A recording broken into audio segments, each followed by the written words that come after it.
Allez, salut à tous et bienvenue pour cette vidéo. On se retrouve donc sur la PC Engine. Et pourquoi la PC Engine? Parce que tout simplement, en 2023, c'est tout à fait possible de jouer à cette console malgré nos télévisions LED, LCD qui ont des prises HDMI. Pourquoi? Tout simplement parce que la PC Engine possède toujours cette prise antenne d'origine. Et on peut non seulement modder cette console pour pouvoir passer une prise Péritel en RGB ou RCA, mais également on peut jouer avec les canaux d'origine. Alors je vais vous montrer exactement comment ça se passe et je vais vous révéler également la latence et l'input lag que vous allez obtenir en jouant avec cette prise antenne sur votre TV moderne de 2023 et vous allez être assez surpris par le résultat. Alors nous n'allons pas parler de la Core Graphics ni de la Super Graphics qui possède ses sorties RCA et Péritel d'origine, sachant également que Sodipeng, qui a importé ces consoles durant la fin des années 80 et début 90 sur notre territoire, a modifié les consoles parfois en 50 Hz et l'image et l'animation s'est trouvée ralentie, pas authentique par rapport à la programmation originale au niveau de l'expérience de jeu. Mais voilà, grâce à cette astuce, je vais vous montrer que tout simplement on peut encore jouer à la PC Engine dans les conditions d'origine sans modification de la console par les canaux de votre téléviseur moderne en 60 Hz, en couleur, avec du son et une image de qualité par rapport à nos télé cathodiques d'époque qui ne permettaient pas d'avoir cette définition parfaite au niveau du pixel art.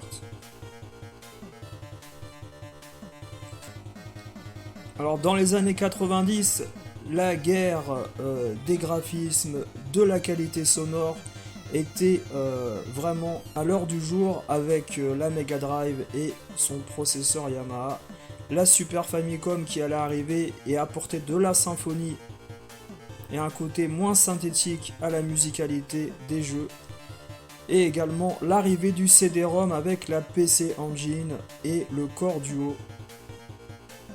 Malheureusement, cette console ne possédait pas pour le marché européen une sortie Péritel RGB et la qualité des graphismes s'en ressentait au niveau de l'image par rapport à ses concurrentes directes.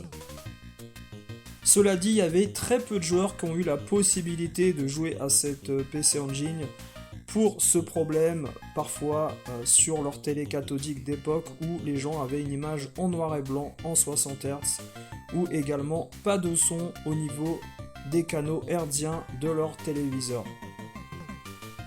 Sodipeng faisait les modifications comme Shoot Again et d'autres boutiques indépendantes pour avoir le plaisir de jouer à cette console dans notre salon. Alors voici donc par exemple Shinobi et d'autres titres que l'on va essayer sur la console. À savoir que la plupart des titres, la chance que l'on a c'est qu'ils fonctionnent encore. Et voici Shinobi en action sur notre TV LED d'époque actuelle. Alors voici les réglages qu'il faut faire sur votre téléviseur, à savoir choisir système Europe occidentale dans le réglage manuel analogue, comme si vous cherchiez un canal par rapport à votre antenne de maisons ou d'immeubles. Et voilà, il faut aller sur Europe occidentale, canal 91 et affiner ensuite votre recherche pour avoir la meilleure définition et le meilleur son à l'image.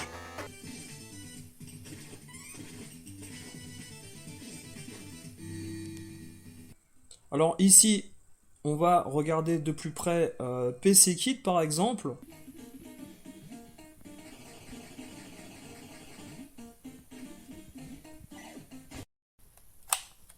Adventure Island, qualité sonore vraiment très bonne et image voilà très claire, pas de couleurs qui bavent, une bonne définition.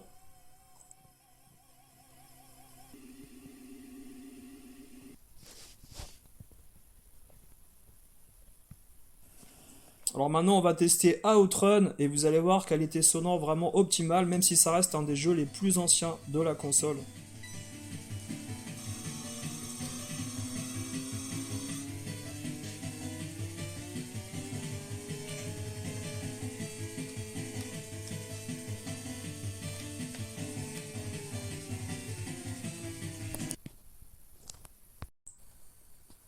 Alors voilà un autre titre également qu'on va tester au niveau de l'image et au niveau du son, Splatterhouse.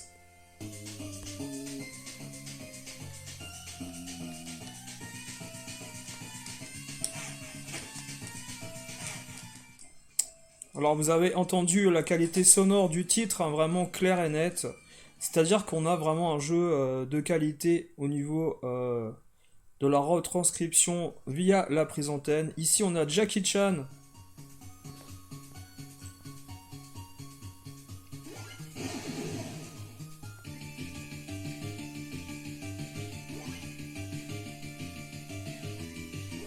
Jackie Chan qui reste un des plus beaux jeux de la console, esthétiquement et au niveau de la taille des sprites.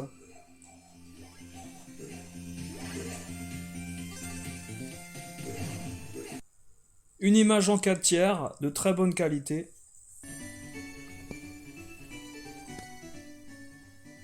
Alors, une des qualités principales de la jouabilité via une prise antenne, c'est que vous n'avez pas de latence par rapport à un signal HDMI où le signal est transformé et également de la latence par rapport à un signal Péritel. Là, ça répond du tac au tac au niveau de la manette. Et jouer à des shoot'em up et également des jeux de plateforme, c'est vraiment parfait. Et on est dans les conditions d'origine pour jouer à cette console sans aucune modification. Alors regardez, je vous parlais de ce fameux input lag avec 0 millisecondes au niveau de la latence. C'est assez impressionnant, c'est-à-dire que même le mode cinéma n'est pas pris en compte par une prise antenne. Et vous avez la chance de pouvoir jouer avec, par exemple, ici Jackie Chan. Je vais vous montrer au niveau de la manette la réaction au niveau des commandes. Et ça répond de suite. On est très loin de la latence qu'il y a sur les consoles mini. Vous voyez un peu la réactivité qui est assez impressionnante.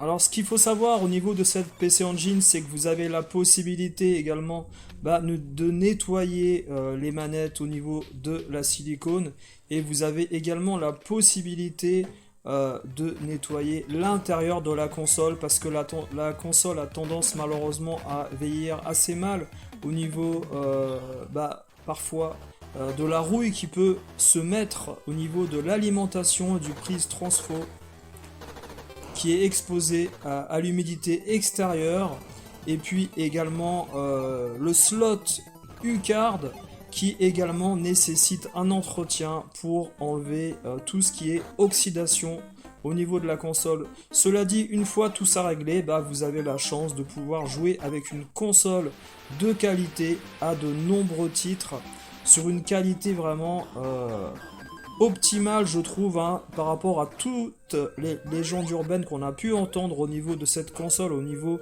de l'image sur une télé moderne, avec des parasites et autres aberrations qui n'existent absolument pas. Par contre, voilà, je vous ai fait également un tuto sur la Famicom, et la Famicom comparée à la PC Engine. La Famicom ne possède pas à l'intérieur de la console une protection anti-parasite déjà au niveau des manettes, contrairement à la PC Engine qui, quelque part, bloque les agressions externes au niveau des ondes. Voilà, je vous dis à bientôt, salut à tous, j'espère que ce tuto a pu vous servir. Amusez-vous bien et profitez des consoles dans l'état d'origine sans modification pour une expérience de jeu optimale.